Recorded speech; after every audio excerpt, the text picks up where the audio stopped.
Piracy was able to flourish in the rough century between 1630 and 1730 because pirates had access to a number of land locations where they were able to repair their ships, sell their plunder, replenish their ranks, and spend their shares on booze and women. It is undeniable that piracy declined and ended almost completely when the pirates lost access to these locations, effectively reducing them to nomads of the sea. Understanding these locations means understanding the phenomenon that was the golden age of piracy. So in this video, we will take a look at 5 of the most notorious pirate bases of the golden age. However, it must be noted that these were not the only pirate ports. Virtually every harbor in the New World had housed some number of scoundrels at some point. But some were more popular than others, and these were the 5 most infamous. Of course, a number of lesser known but equally interesting locations were sadly left out. If this video proves popular, I'd be glad to make this format into a series, covering pirate bases in certain regions like New England, or various lesser known pirate bases. So if you want to see more, it is crucial that you give the video a like and tell me in the comments. This will not only tell me that you want to see it, but also the algorithm, which will then show the video to more viewers. And if you want to see more pirate content, it is crucial that you click the subscribe button and especially notification bell. Ding ding. Otherwise, the algo is less likely to show you the video. Without further ado, let's dive into the 5 most notorious pirate nests of the Caribbean and beyond.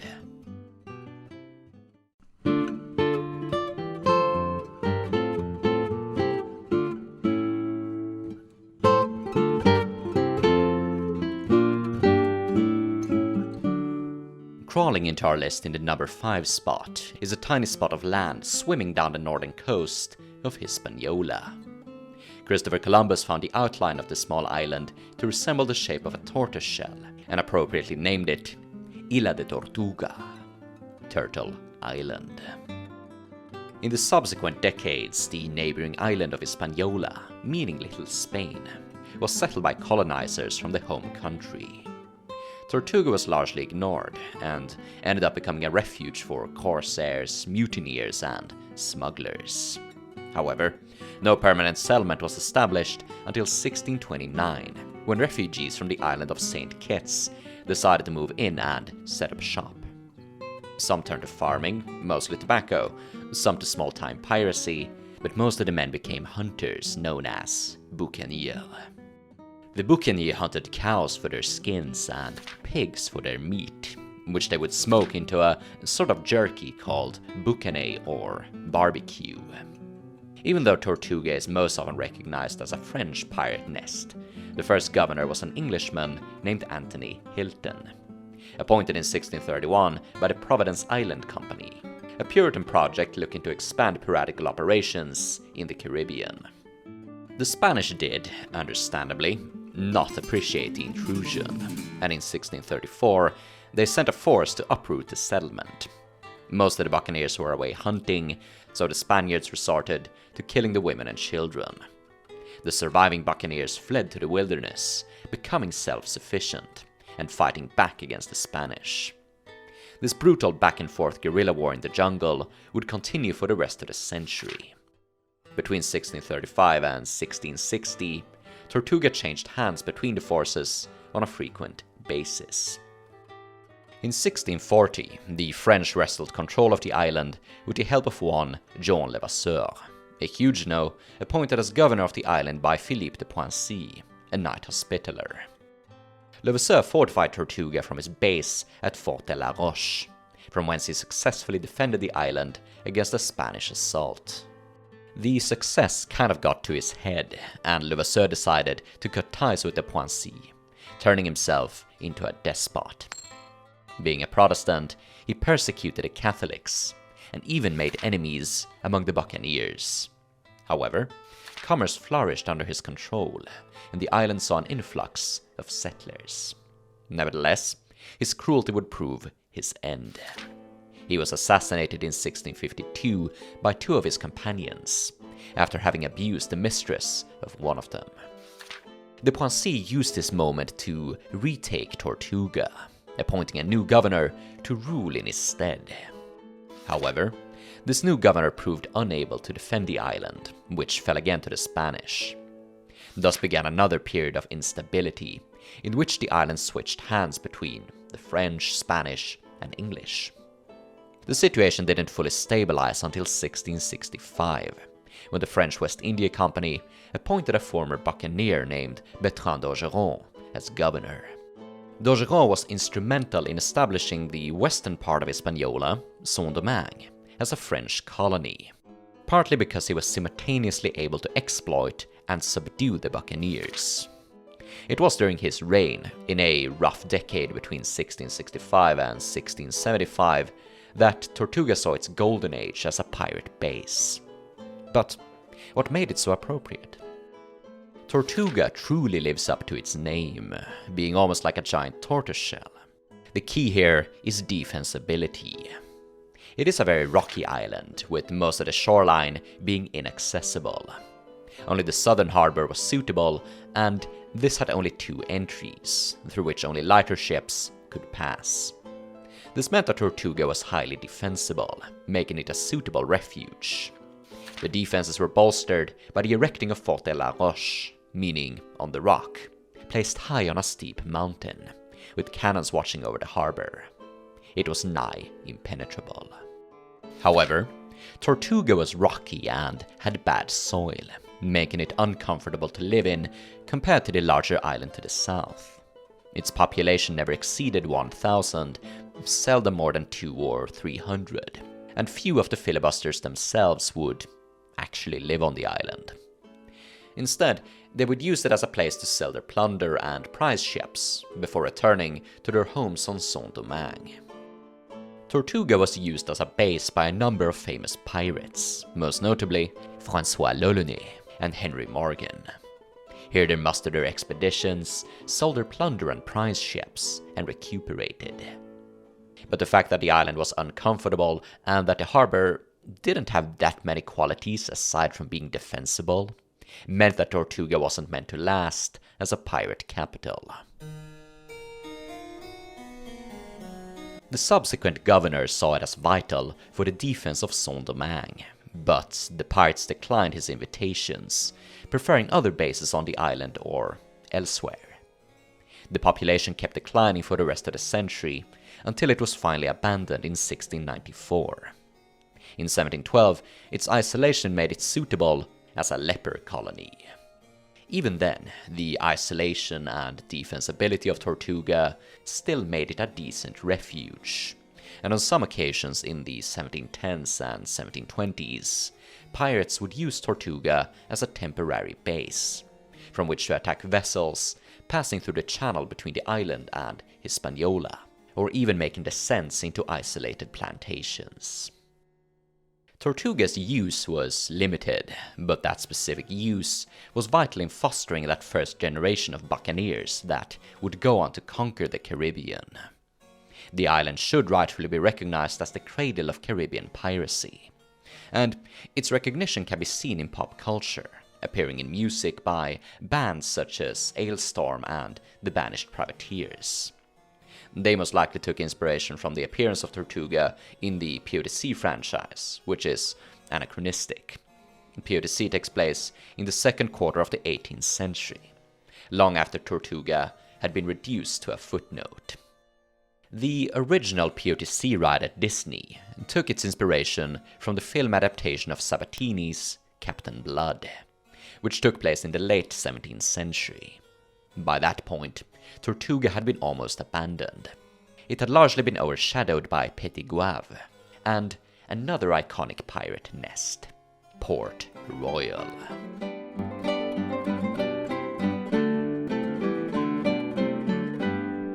Port Royal is likewise a frequent in pirate media, being popularized by POTC, which again took it from Sabatini's Captain Blood.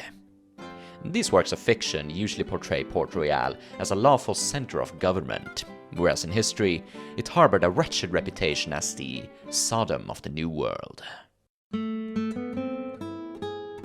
In 1655, the English conquered sparsely inhabited Jamaica after failing to take Hispaniola. The military governor soon found himself challenged by local guerrillas, called Maroons, and the threat of Spanish reconquest. So, he decided to invite the Tortuga Buccaneers to aid in his troubles. Many of them had lost their home when the Spanish occupied Tortuga 2 years prior. The Buccaneers proved excellent at tracking down the hinterland guerrillas, and joined forces together with various sailors, privateers, and former soldiers, all being collectively known as Buccaneers. The title of those hunters passed on to this group of marauders. The Buccaneers' Jamaican base was the town of Cague, renamed Port Royal with the restoration of Charles II in 1660. Geographically, it was one of the best locations for a pirate base. Port Royal sits at the end of a long peninsula, jutting out into a larger bay. The peninsula served as a shield from wind and wave for ships in the harbor, allowing them to be anchored or safely beached for reparations and cleaning.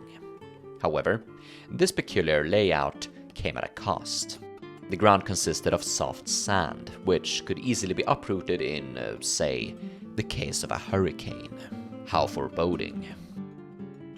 But at the time, no one was really concerned about it. Port Royal's suitability, defensibility, and proximity to wealthy Spanish targets assured a steady influx of plunder.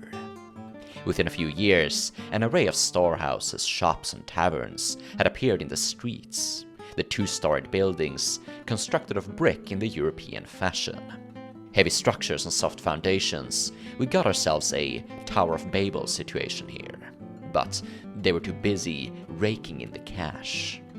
The city was known for its wild parties and rampant hedonism, the Buccaneers spending fortunes on fine clothing, women, and booze. Even the parrots were said to partake in the drinking. And this city of sin would rightfully earn its moniker of Sodom of the New World. Another crucial institution were the gold and silversmiths. Spanish doubloons and church items were melted down and processed into new shapes, in what was essentially a type of money laundry. Another vital currency was slaves. These were taken from Spanish colonies or slave ships and sold to the burgeoning plantation economy.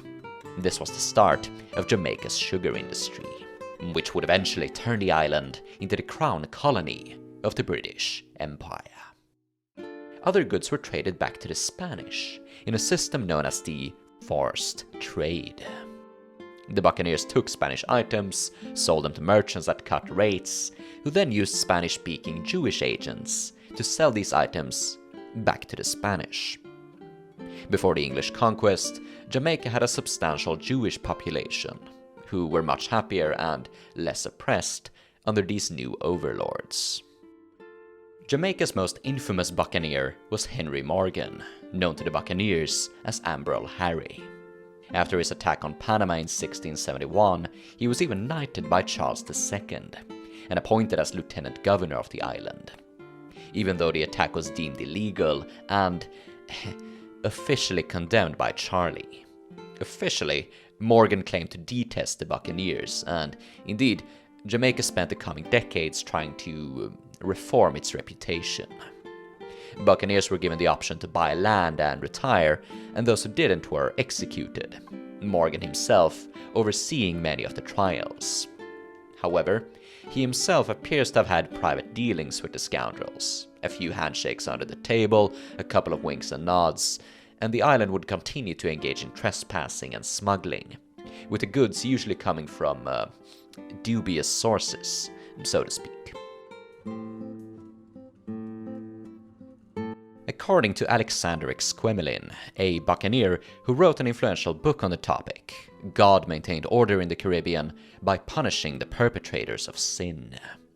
The Spanish abused the natives, so the Buccaneers abused the Spanish, and, on occasion, the Buccaneers would be punished as well.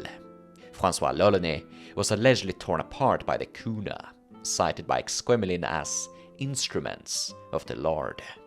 He most likely viewed the fate of Port Royal as divine intervention. In 1692, Port Royal was hit by a devastating earthquake. pocket watches recovered from the ruins have preserved the exact time of disaster: 11:43 a.m., June 7. The soft foundations of the city liquefied, and the heavy buildings were swept up and swallowed by the ocean.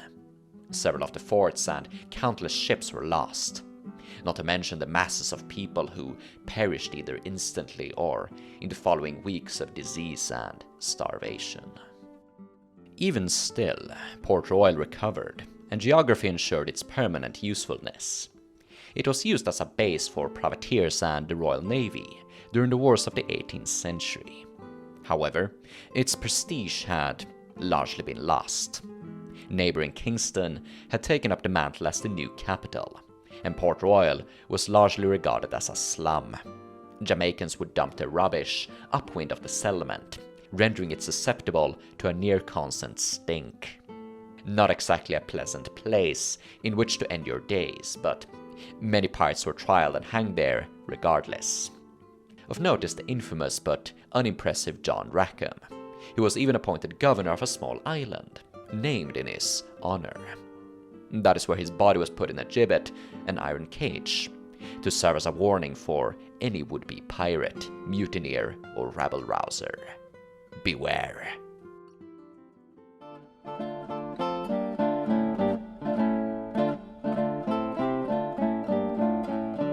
Tortuga was unsuitable as a long-term pirate base, and Port Royal began passing anti-piracy laws after 1671, so demand rose for a new capital of Caribbean piracy. It needed a central location, good access to merchants and services, and the ability for the pirates to safely clean and repair their ships. Thus, we enter into the most underappreciated entry on our list, which is especially shameful because Petit-Goâve was the most prominent pirate stronghold of the entire period. On the western part of the island of Hispaniola, up the northern coast of the Tiburon Peninsula, lies a small bay called Petit-Goâve. On the eastern side lay a settlement, and the entrance was protected by a sandbar. A local pilot was needed to pass it securely. The town was protected by a fort. On the opposite side of the bay is a small peninsula, creating a smaller bay called Hacke. At the entrance of this bay lies multiple islands, creating a windbreak that made Hacke an excellent spot for careening. At some point in the 18th century, the bay was even fortified. So as we can see, geography made Petit-Goâve as valuable a maritime base as Port Royal, if not superior, since it wasn't as susceptible to hurricanes. Furthermore, the town had better access to the hinterlands, where there was plenty of game to hunt and property to be sold and farmed. It wasn't just a place to sell your plunder. It was a place where a pirate could comfortably retire. These retired pirates could then continue strengthening the economy through hunting or farming, and could be mustered as a defensive militia in the case of a Spanish intrusion. An abundance of wild horses meant that almost anyone could own one and ride wherever he pleased. Named after the guava fruit, giving it a tropical flair so endemic to the pirate aesthetic, Petit-Goâve was first established in 1663, though it had been used as a hunting camp for many years prior. Owing to its favorable conditions, pirates probably took a liking to the place quite early, but it is difficult to pinpoint any specific names or deeds associated with it at this stage. But when Tortuga and Port Royal began to decline in the early 1670s, Petit-Goâve was almost instantly adopted by the Buccaneers as their new home. Whereas the English had become well established on Jamaica and were looking to civilize and expand their plantation economy, the whole of Saunders was still sparsely populated, a colony in its infancy. The French were still at war with the Spanish and would basically be until the 1690s, so there was a need for Buccaneers to defend and economically expand the colony. This was recognized as high up as the monarchy. Louis XIV himself had been intimately involved in the piratical operations of the colony, and he definitely appears to have been the monarch most influential in the golden age of piracy. He seems to have viewed the Buccaneers as unruly pets. He loved those little rascals, but they had to obey him. One of the ways in which the French attracted buccaneers was the sale of blank commissions. Buccaneers always considered themselves to be legitimate operators, or at least pretended to be, partly to avoid getting hanged. A commission was essentially a permit that allowed them to steal from the Spanish. Normally, a commission was tailored for a specific ship and captain, but a blank commission allowed anyone to just sign their name. The blank commissions could be bought for as little as £10. This made the settlement home to a number of infamous filibusters. Among them were of course Frenchmen like Sieur de Gramont, a masterful tactician who, amongst other things, deployed cavalry against his Spanish enemy. The port also became home to international pirates, like the Englishman Captain Wright, who settled there in 1681. Most notable is perhaps the picaresque Lawrence de Graaf, tall, blond, and accompanied by a small orchestra when marching ashore. Lawrence had served under 4 different flags, before finally befriending the French governor and becoming a citizen. In 1683, he joined forces with Gramont and Nicholas van Horn, assaulting the city of Vera Cruz. It was one of the most brutal attacks of the Golden Age, most of the population being captured and maltreated, and ending dramatically when the Graaf defeated Van Horn in a duel. The latter perished a few days later.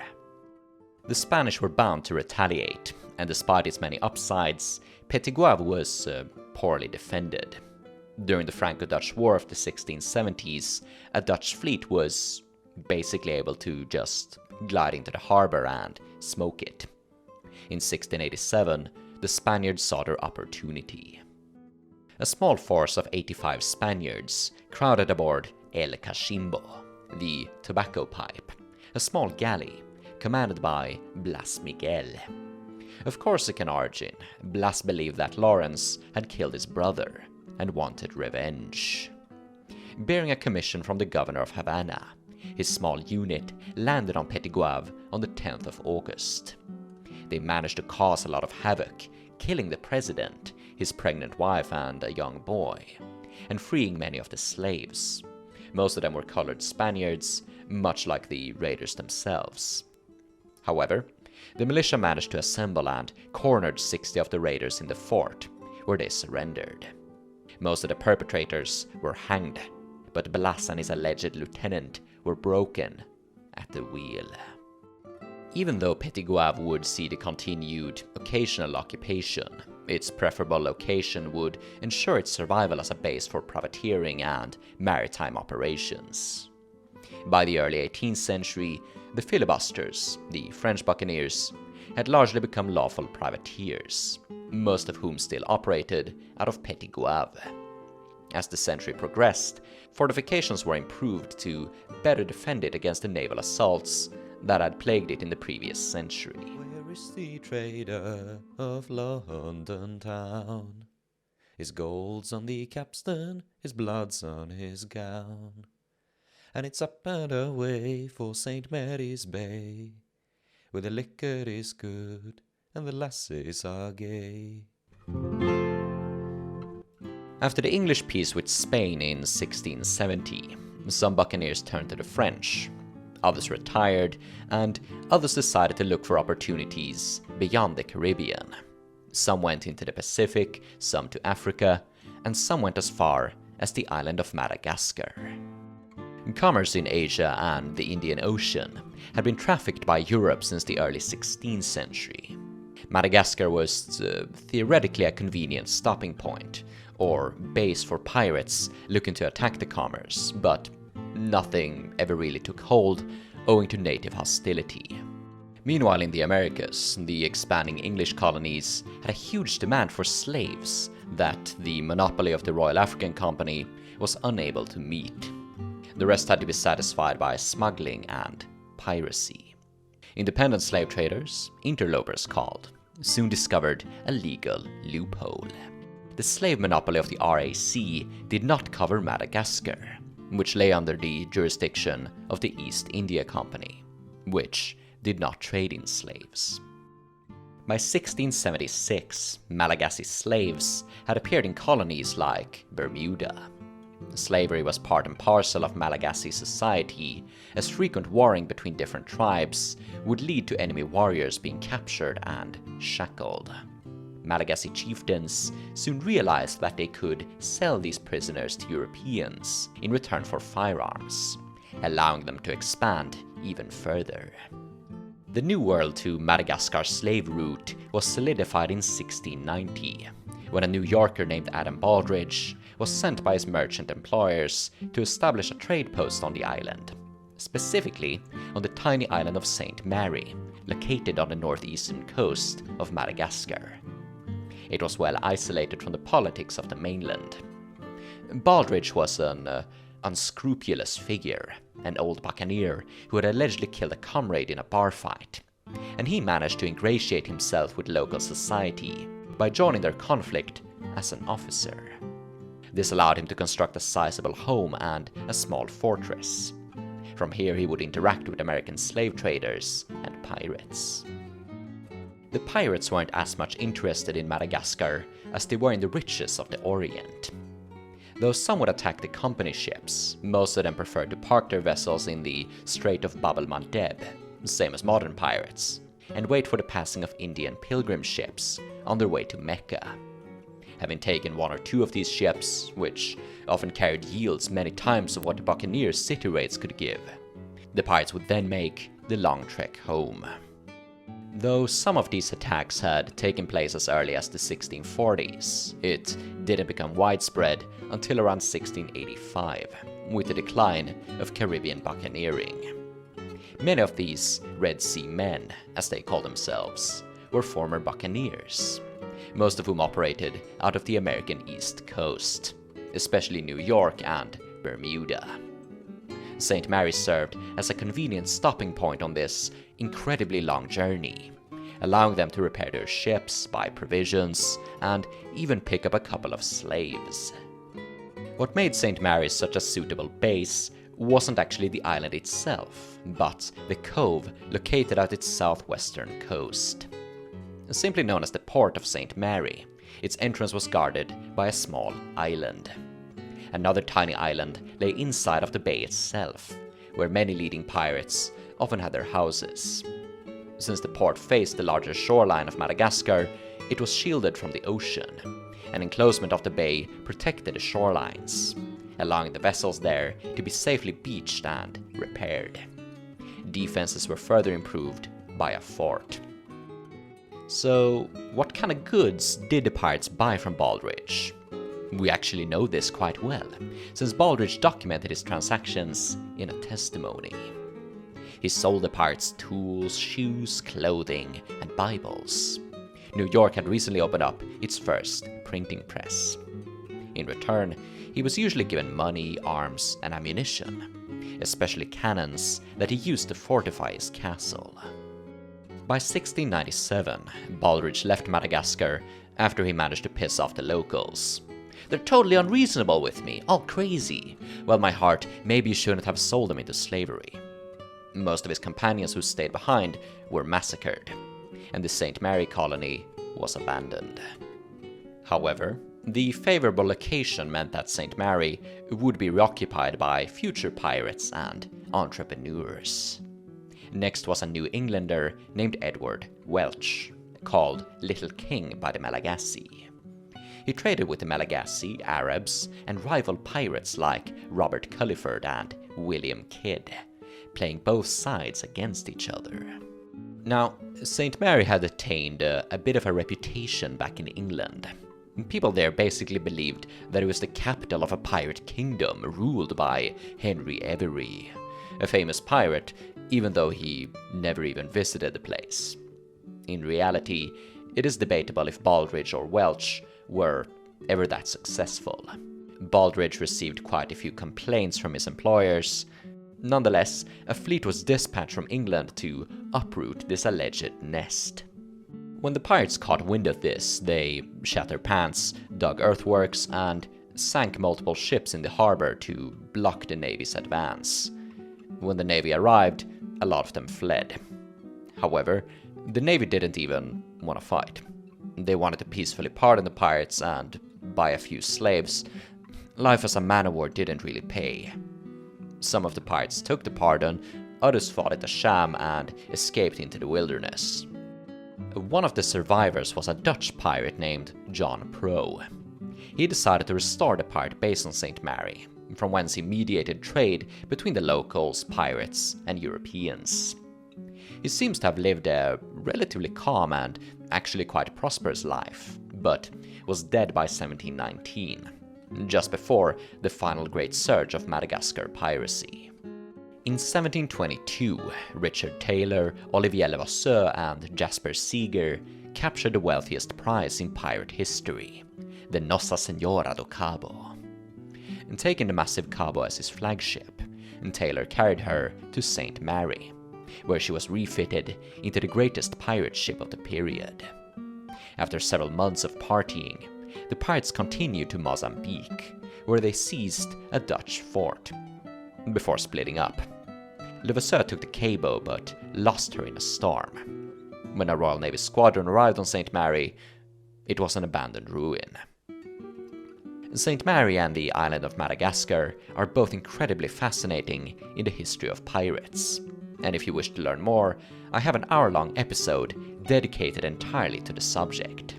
It is just one part of a longer series which covers the Red Sea men, including places like New York, or figures like Henry Every, Taylor, and Levasseur. You can stop looking for the One Piece. This series is the true treasure.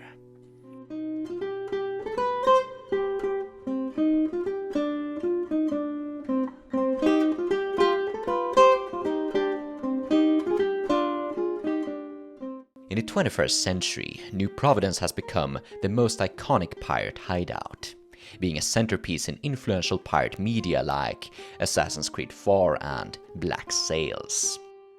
Both were heavily inspired by Colin Woodard's Republic of Pirates, dedicated entirely to the loose organization that operated on this island between 1713 and 1719. In a short period, recognized by many as the only golden age of piracy, even though it was really a sad epilogue of the buccaneering age. Calling themselves the Flying Gang, most people today call them the Pirate Republic, owing to Woodard's book. A few second-hand sources from the period refer to Providence as a Commonwealth, harking back to the Puritan projects in England and New England. And the term Pirate Republic was used in reference to the mythical pirate state on Madagascar, which many of the Providence pirates saw as their progenitor. They often call their island a Second Madagascar. However, the piratical history of Providence precedes the Flying Gang by close to half a century. The Bahamas were first settled by Puritans from nearby Bermuda, and they soon became known for their liberal governance, even for freeing slaves and intermarrying with them. However, their existence was humble and poverty-stricken. Thus, piracy against the hated Spanish became a lucrative option, and expeditions were soon carried out into Cuba and the Straits of Florida. Buccaneers took a liking to Providence, not only for its proximity to prizes, but the geographical advantages as well. The pirate settlement was located on the northeastern coast of the island, and whilst it didn't have a bay or cove, it was shielded by a long island, called Hog Island. The western entrance was blocked by a sandbar, which barred entry for ships heavier than, I think, 400 or 600 tons or so, which was larger than basically all pirate ships, but very normal for men-of-war. The eastern entrance was even narrower, through which only the tiniest vessels could pass. Furthermore, Providence Island was rich in provisioning.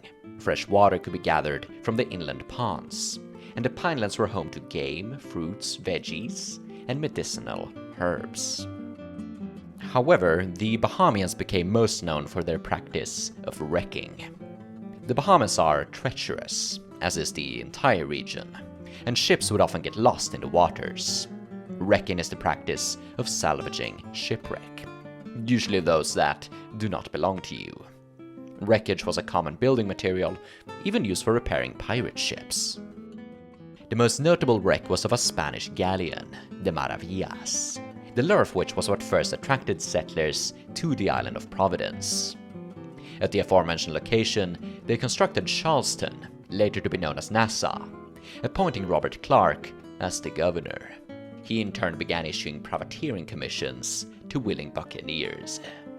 Naturally, the Spanish did not take lightly to this intrusion, especially after the aforementioned sack of Veracruz in 1683, which led to a series of retaliations across the Caribbean. A few of the English participants of the Veracruz raid had sheltered on Providence, so in 1684 the place was attacked by Spanish corsairs, the governor carried off, and the settlement razed. The next year it was resettled by a new wave of more peaceful colonizers, led by a preacher from Jamaica. The new inhabitants rebuilt the town and tavern, including a wooden fort to protect themselves against future Spanish incursions.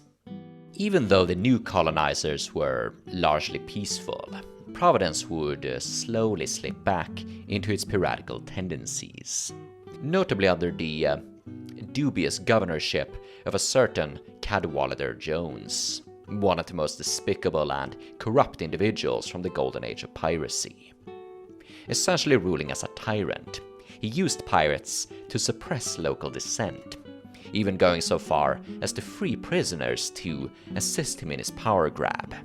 In return, he awarded the pirates with commissions against other English colonies. Cadwallader's reign eventually ended, and a more level-headed governor was appointed, Nicholas Trott. Charleston was renamed Nassau after the new king, and Trott set about constructing a stone fort. However, a war with France and Spain made his position insecure, and he was in desperate need for money and protection. Out of the blue appeared a warship that had obviously seen combat, and captained by a mysterious Henry Bridgman. This was actually an alias for the notorious Henry Every, who had recently made one of the greatest heists in pirate history, when he captured a pilgrim ship Ganges Sawai en route from Mecca to India. Every and his crew were looking to liquidate their assets and slip into obscurity, and Trott was more than glad to take the ship, its armaments, and a sum of money, of course. Since Every was wanted internationally, Trott lost his position as governor, and it didn't help out the island in the long run. The town was occupied 3 times during the War of Spanish Succession, and by 1706 had been largely abandoned. When the war concluded in 1713, a group of ex-privateers led by Benjamin Hornigold decided to settle in Nassau, finding it perfectly situated to continue their private war against the French and Spanish. The Bahamas were isolated and weak enough to not resist them, were proximate to lucrative targets, and Providence, as aforesaid, was a very suitable pirate base. Hornigold managed to subdue the locals that opposed him, and ingratiated himself with the rest. One of his lieutenants married into local nobility, establishing a sizable smuggling empire that could provide the pirates with necessities and fence their stolen items. Hornigold's operations were relatively small scale, until 1715, with the loss of the Spanish treasure fleet off Florida. A massive salvaging operation was launched to recover the sunken treasure, and former privateers, often illicitly sponsored by colonial governors, flocked to the wrecks to either fish themselves or relieve the Spaniards of some of their hard work. These men were quickly declared pirates, and being unable to return to their home port in Jamaica, had no other option but to seek refuge in Nassau. The wrecking is really what gave rise to the so-called Pirate Republic. However, it was far from the organized state that the name might imply.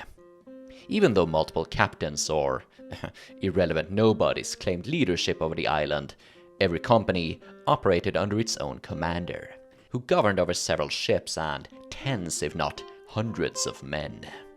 Most influential were Hornigold and the Bermudan aristocrat named Henry Jennings. Collectively, They call themselves the Flying Gang. Nor did they consider themselves pirates. Instead, they prefer their old title of privateer. Another common self-applied moniker was marooner, because they frequently used marooning as a punishment. Even though they had always captured ships to some degree, some captains more than others, this only really became a thing when the wrecks started to run dry between 1716 and 1717. Neighboring colonies began to grow wary of the marooners. Rumors said that they were planning on invading Saint-Domingue and Bermuda, and even that plantation slaves were growing mutinous, intending to escape to Nassau and join the pirates. This might be one of the reasons behind the myth of pirates liberating slaves. For one, the alleged phenomenon of slaves escaping to Providence was only ever described by one governor, seemingly in a case of desperation, and this seems more so to have been connected with the Bahamas' long-standing tradition of tolerance and interracial interaction. One of Hornigold's main opponents, a local official named Thomas Walker, had a black wife and multiple mixed children. Aside from that, marooners still engaged in slavery, sometimes even taking free blacks and forcing them back into servitude. Even still, the Nassau marooners were becoming a nuisance to colonial trade and Britain's imperial ambitions. A solution was proposed by Woodes Rogers, a former privateer who had published a highly successful journal of his voyage, with which he sought to reform Britain's previous reliance on unruly buccaneers into a more manageable form of privateering. And taking on the role of governor of the Bahamas, he handed out pardons to the Flying Gang, forgiving their crimes and letting them keep their loot. Few of the marooners actually saw themselves as pirates, believing they had done nothing wrong, and they were more than glad to accept the pardon and return to the fold. Some of the pirates resisted, most notably Charles Vane, who even managed to wrestle control of Nassau at one point, though he was eventually forced out. His subsequent career was largely uneventful, ending in his eventual capture and execution. The more successful of the marooners escaped to Africa and Madagascar, among them the aforementioned Olivier Levasseur and Richard Taylor. Shortly after Rogers' arrival, war broke out again between Spain and England. Most of the marooners were glad to take on their former assignment as legal privateers, and Providence would continue to be used as a privateering base for the rest of the century. On this map, from the mid-18th century, a typical privateering sloop can be seen pulling a Spanish prize into the harbor. Those were the 5 most notorious pirate bases of the Golden Age. If you enjoyed this video, I'd appreciate if you give it a like, and also tell me in the comments if you'd like to see more videos covering individual pirate bases, including the ones here in better depth, or other lists like this one covering more obscure bases. A lot of you watching engage in various forms of creative endeavors, ranging from novel writing to game design. Some of you have expressed interest or contacted me for consultation in your projects. So with the advice from one of my clients, I have set up a Fiverr account where you can now hire me to consult on your project. I offer research, proofreading, editing, and critique. Or we can just spitball ideas. You'll find a link in the video description or pinned comment below. Otherwise, support Gold Gunpowder by liking the video, giving your thoughts on the video, subscribing, and clicking the notification bell. Monetarily by buying some merch or becoming a Patreon supporter, where $1 a month gets you early, ad-free, and sponsor-free access to my videos.